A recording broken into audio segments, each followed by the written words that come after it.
Hi guys, it's Arsh Ellahi and welcome to today's session. And today I'm going to be covering a topic that I don't believe everyone or anyone's actually spoken about. And what I'm going to be talking about today is, have you maximised the potential from your property? And more importantly, have you stress tested your property and your portfolio to see exactly what it's doing and how much it's producing, and have you maximised its potential? Before we go on to that, just want to say a quick hello to all new subscribers and new watchers of this video and also my channel. If you've liked what you've seen and what you've heard, please feel free to subscribe to the channel and also like and share it with like-minded people. So let's get straight into it. I call this, for me, this is one of the most important things and one of the things that people forget. For me and my portfolio, it's something that we look at almost like monthly and definitely annually to see how my portfolio has performed. So we look at the rental income. When was the last time we increased the rents? What kind of tenants have we got in there? How have they performed? How much money have we collected as in rental income? How much has our outgoings have been? How much have we spent on maintenance this year? What maintenance have we done?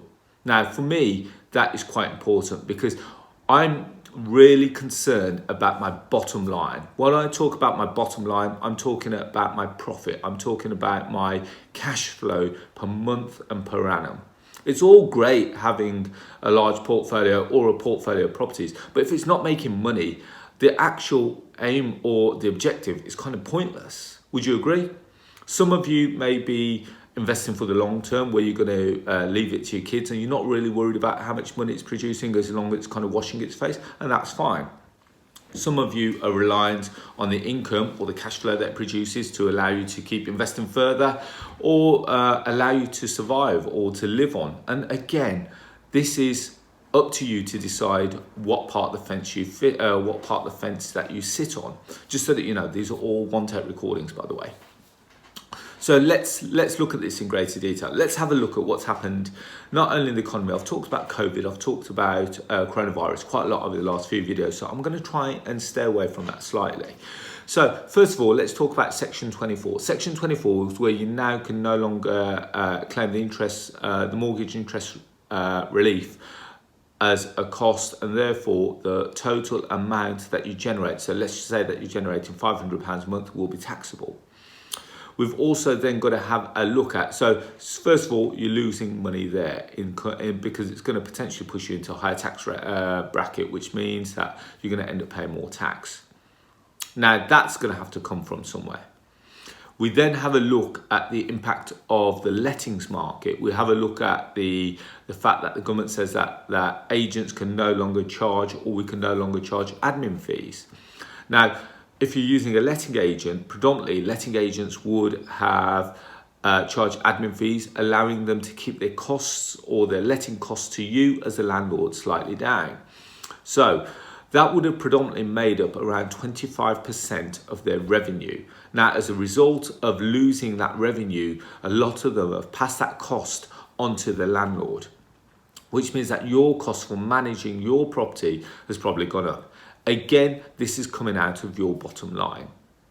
We'll also potentially have a look at, if you're running a HMO, has your running costs gone up? Has your maintenance costs gone up? Has your voids gone up? Again, these are all things that you need to assess. And the reason why I say that you need to assess them is to understand, is your rents in line with what's going on in the marketplace? So lots of landlords put their rents up as a result of Section 24, as well as the agencies losing their admin fees. When an agent came back to one of my landlords and said, well, as a result of losing admin costs, our admin costs, where our fees are now going to go up from 10% to 12% plus VAT. Now, interestingly, straight away, that's a 2% increase, which means that if you haven't put your rents up in line with that, that means that you're actually worse off every month now. Some landlords thought, yeah, it's only another 2%. That's not really going to bother me. But when you look at it from a month-by-month basis, and when you look at it from an annual basis, you're actually losing a lot of money. So have you done a stress test on that? Have you looked at the utility costs? Have you looked at the insurance costs? Have you looked at what the maintenance has done in the building? Last year, did you spend £100 a month on maintenance? This year, have you ended up spending £200 a month on maintenance? Now, the reason why I asked you that question is that, is it as a result of the property needing maintenance, or is it a result of the different kind of clientele or different kind of tenants that you've got in the property? Are they causing more wear and tear? Which I then question, are they the right kind of tenants for you? Have you got lots of voids? I know some landlords that have got pretty much up to like 20 or 30% voids. I try and run my rate of voids around 1 to 2% at max. So I'm really hot on making sure that our rooms are occupied, and I can do a complete new video on how to keep your rooms occupied. We're quite strategic in the way that we market our rooms to ensure that we become affordable to a tenant, and the tenants like what we do, and therefore they move in with us pretty much the same day. So I'll do a whole new video on that. But going back to my point on costings, your utility costs for your HMO, for argument's sake, are you using the best providers? Broadband, are you using the best providers? Electricity and gas, are there ways of saving money elsewhere? Have you had a look at what your consumption was from last year to what your consumption is from this year? And then this goes back to my previous question as, why has it increased? Has it increased because we've generally had a colder period? Is it because there's been more wear and tear on the property? Is it because the property is probably slightly less energy efficient? And so my question to you on that point is that, have you kind of taken advantage of some of the government grants to make your property more energy efficient? So some of the loft installations, cavity installations, have you done that? If not, why not? They're there for you to utilise. The government want you to make your houses more energy efficient and increase your EPC rating.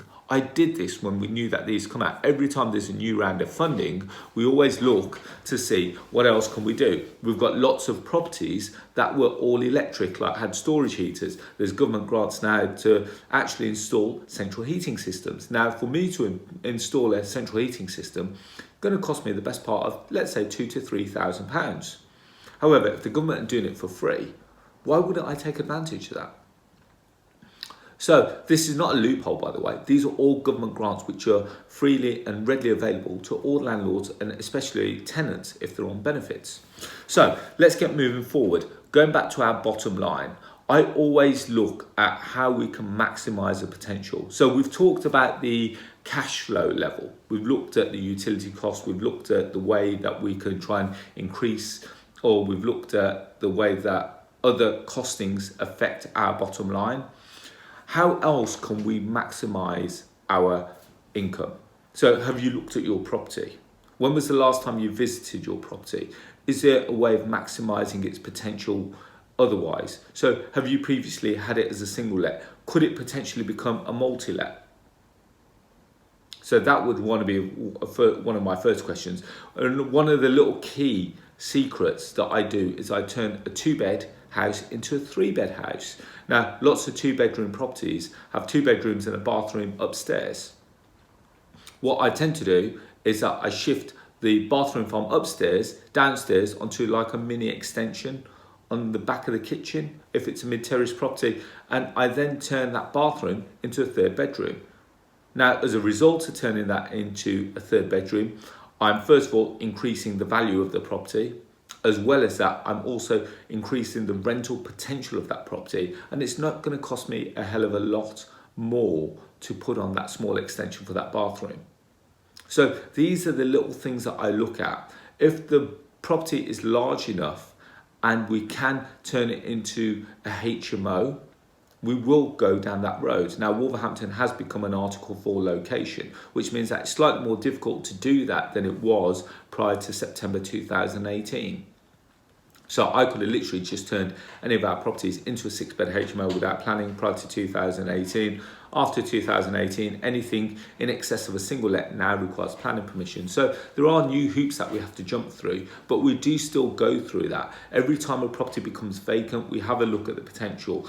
Did we really maximise the potential on that? Could we do something better on it? So I'm always looking to see how much the property generated then, how much can we generate it now, how much rent will we be charging then as a single let, how much rent can we charge now in line with new market rents. Are you constantly reviewing your rents to see what the market's doing? And I always do this, especially with our HMOs. The HMO market is quite hot still.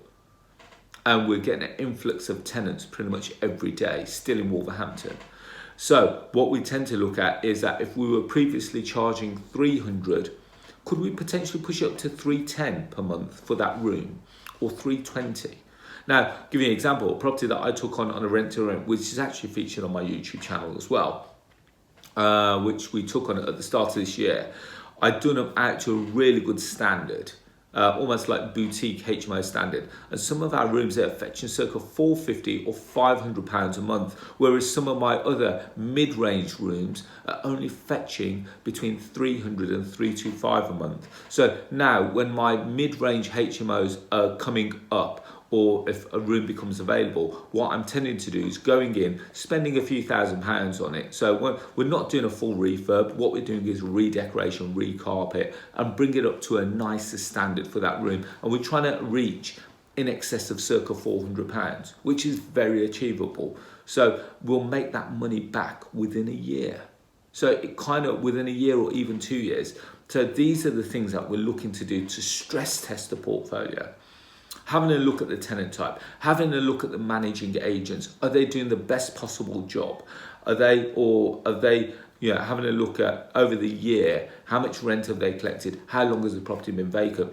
Oh, can we afford to move to another agent? Would they do a better job? And the one thing that I will say, which is a massive saving every year, is insurance policies. So I bet a large majority of you don't shop around when it comes to buildings insurance. And because you think, oh yeah, you know what, to be fair, it costs, let's say £300 last year. We didn't do any claims this year. It's around £300 again. We'll keep it the same. Everything's fine. Now, we've got a block policy with our portfolio that covers our whole portfolio of the best part of 1,100 tenants. So when our policy is, we go into the tens of thousands of pounds. So I think our last policy was the best part of £20,000 per annum. So when our policy comes up, what I tend to do, I send out an email circular to pretty much like 5 or 6 different brokerages. I said, guys, here's a portfolio, here's what it's generating, here's the tenant type, go off and tell me, here's the kind of coverage that I want, go off and come back to me with your keenest quote. And I let them fight it out between themselves. And literally within the space of 2 or 3 days. So if my renewal is due, we're in July. If my renewal is due in September, roughly around now, I'll start sending out the emails. I won't save it till the week before because that's far too tight a timescale. People need to come back and ask us questions about the portfolio, how it's performed, whether we've had any previous claims, blah, blah, blah, blah, blah. So I always give it approximately 2 months before. I send out an email to loads of brokerages and say, guys, okay, here's portfolio, here's what I was paying last year, you need to beat it. We've put no claims in. Technically speaking, we've got another year no claims bonus, if we want to refer to it like a car policy, and we do the same. I do the same with cars. So our company cars, we lease them. So when the releases come up for renewal, we have a look again to see what we can do on that. And we strip costs. On our insurance policy, on average, we save around £2,000 every time we go out for that round of new quotes. Now, one thing I will say to you also is going back to saving money, and this is, I feel like I've become almost like Martin Lewis, money saving tips. Maybe that should be the name of the video. Okay, so when it comes to banking, how many of you just stuck with the same bank for the last 20 years? So with me, what I tend to do is I've got my mortgages with Lloyds Commercial. So I tend to have all my mortgage banking with Lloyds Commercial. But if I'm collecting rent, if I'm collecting it in cash, or we're collecting direct debits, I tend to check how much Lloyds would charge us for deposits and whether that's costing us a fair amount in standing charges, etc. Or I then tend to have a look at what are the other new banks that have come into the market. So we've got Starling, we've got Tide. These are pretty much mainly online style banking. We've got Monzo. all these banks have come in, and they're quite, and we've got, sorry, I should mention, we've also got Metro, and there's quite a few others that have come into the banking space and really shook it up. And actually, best way of describing it is become quite disruptive in the banking market. So what they're saying is, why don't you bank with us? It's completely free to do that. It's all online. We haven't got the overheads of people like RBS or Lloyds, etc. And so I tend to find that our day-to-day banking is with people like Starling, Tide, Metro, etc. I think at the moment we're using Starling. And if they were to ever increase their costs, we'll just jump over to another one. Yes, it takes a bit of time. It takes probably about a week of, transferring paperwork, funds, etc., etc. But you can actually find brokerages that will do this for you. And again, this will save you potentially a few £1,000s every year. So if you have a look at the utility costs, your broadband, your insurances, your banking costs, potentially your management costs, potentially your maintenance and everything, you can actually streamline your portfolio quite well and quite quickly. More importantly, that will have a massive positive effect on your cash flow bottom line every month, which means that you will become more profitable every year. And these are the tips that no one really talks about. They'll think, well, we'll just keep these to ourselves. But I've been doing this for years, and every year it pays dividends. So if a cost has gone up somewhere, I've saved it elsewhere. Now, this is not nitpicking, and this is not penny pinching. This is being wise with your portfolio. So guys, if you like, hopefully you've enjoyed this session. You've got lots of golden nuggets there. I want you to implement these into your portfolio as quickly as possible and watch how much of a difference it makes. One thing I should also say is the same with accounting practices as well. Who's your accountant? How much did he charge you last year? Are there better accountants out there that can do the same job? Probably even save you more money as well. Have they been the most tax effective? Sorry, I forgot to throw that one in as well. So there you have it, guys. You've got lots of tips in there. Hopefully you've enjoyed the video. Please leave a comment below if you have. Please like it, please share it. Please press that subscribe button. More importantly, if you like videos like this and you want some more audio like this, I've actually released a podcast. It's called The Property Rebel. You can find it on iTunes, you can find it on Google Podcasts, Spotify, Stitcher. I think we're on SoundCloud as well. That's released every Tuesday. I release a new YouTube video every Thursday. And finally, have you downloaded the Property Investor app? It's the UK's first property investment platform marketplace in the form of an app. So we showcase deals like below market value deals, rent-to-rent deals, lease option deals, land deals, commercial deals, to name we've got a whole range. We've got deals on there that start from 20% discount, going right up to 40 to 50% discount. And it's all in the palm of your hand. All you've got to do is go to www.propertyinvestorapp.co.uk. Alternatively, if you've got a smartphone, go to your app store. So if you've got an Android phone or if you've got an iOS phone, go to your app store, type in Property Investor, download it. It takes approximately 2 minutes to register, and you'll see approximately 200 deals in the palm of your hand. On that note, guys, I wish you all to be safe and well, and I'll speak to you all very soon and on the next video. Take care. Bye-bye.